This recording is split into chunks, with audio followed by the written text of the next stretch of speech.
Okay class, welcome to Chapter 10 Statistics. Today we'll be looking at Exercise 10A, Measures of Centre. Before we begin, we need to define a few key terms that will appear in this exercise and throughout the rest of the chapter. They are now on your screen.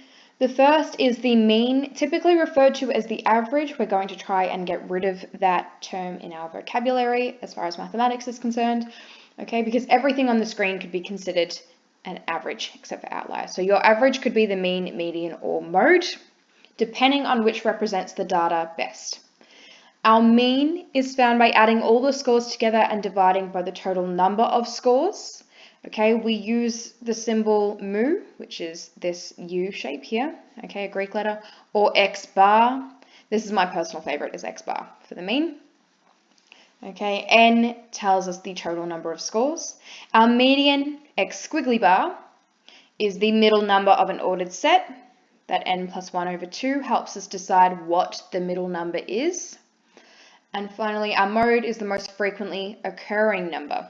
Okay, so it doesn't have a fancy symbol. You can use MO for short if you would like. Finally, outliers are pieces of data which are very different from the rest. Okay, they will usually stand out. You will learn how to decide whether a number or a piece of data is an outlier statistically at a later stage. To calculate our mean, median, and mode today, we're going to use a cumulative frequency table.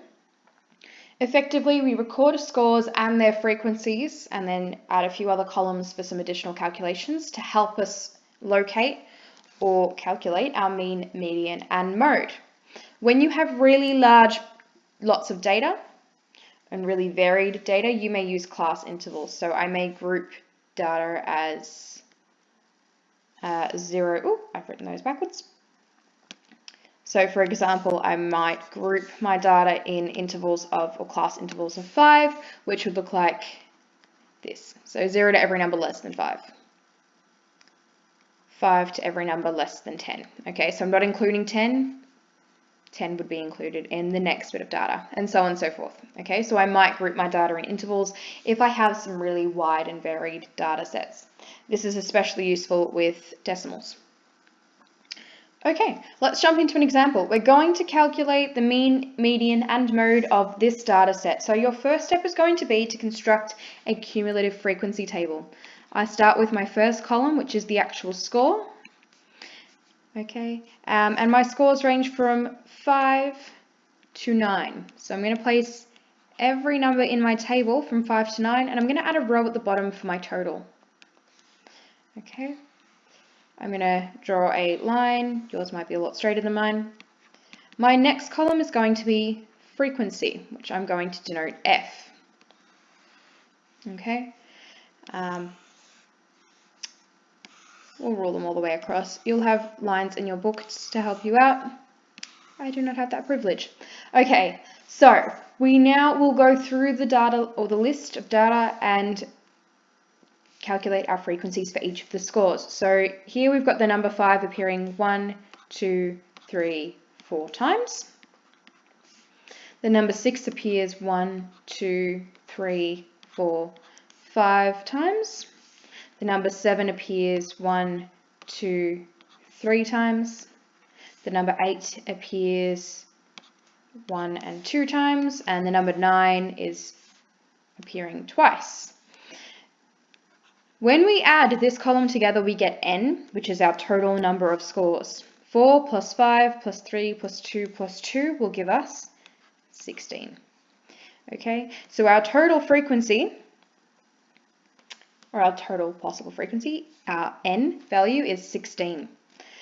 Your next step is going to be to calculate X times F. So calculating X times F, all we do, quite literally, is multiply the first two columns together. So 5 times 4 is 20.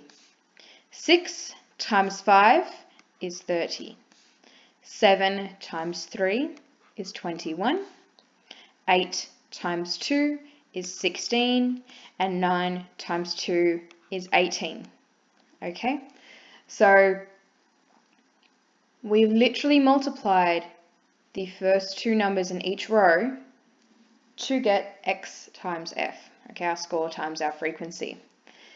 This column is going to help us calculate our mean. So again, we're going to add all of these scores up. 20 plus 30 plus 21 plus 16 plus 18 will give you 105. Okay, obviously you may do that on your calculator if you would like. And now we have enough information to calculate our mean.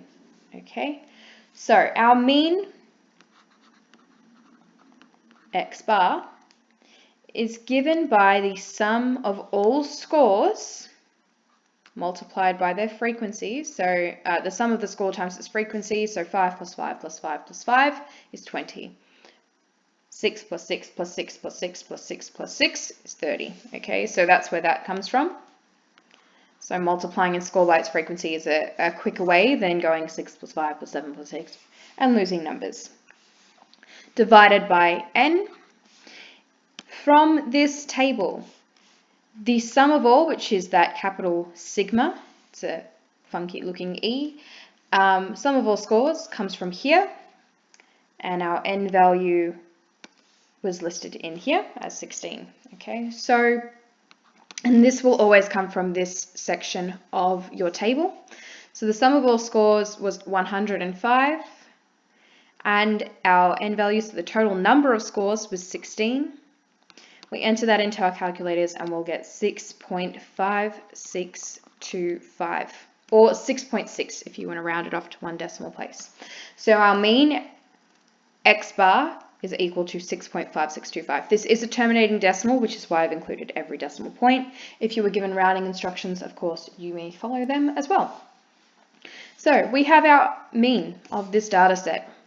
The next we'll calculate is our median,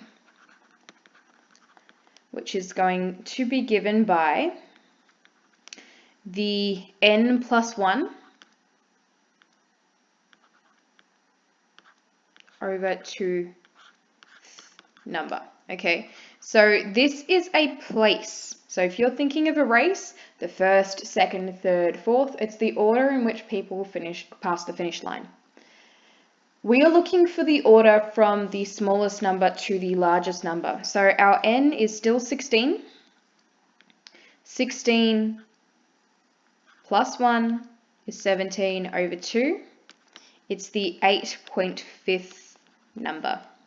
Okay. We need to find our 8.5th number in this ordered set. So instead of reordering all of the numbers, which we've already done, we've had them from the top of the table to the bottom of the table, we've already ordered them smallest to largest. Instead of reordering this list manually, we're just going to use the table. So we include one more column, and we call this CF. CF stands for cumulative frequency. And when we accumulate something cumulative, it means add them all together. So I'll switch pens. Let's go to green. We start with a cumulative frequency of 0, and then we add our frequency column up. So adding 4 to 0, we get 4. When we add 5 to 4, we get 9. When we add 3 to our last entry, 9, we get 12. Then we add 2 to get 14, and then we add another 2 to get 16. We don't need to enter anything into the last row because it will be the same as n, our total here, okay, which we've already got at the bottom of our cumulative frequency table. So we leave this cell blank. You can put a line through it, cross it out, scribble it out, whatever you would like.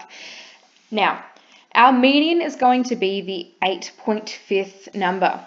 The cumulative frequency tells us the order. So the number 5 is our first, second, third, and fourth number in the data set. The number 6 is our 5th, 6th, 7th, 8th, and 9th. The number 7 is our 10th, 11th, and 12th.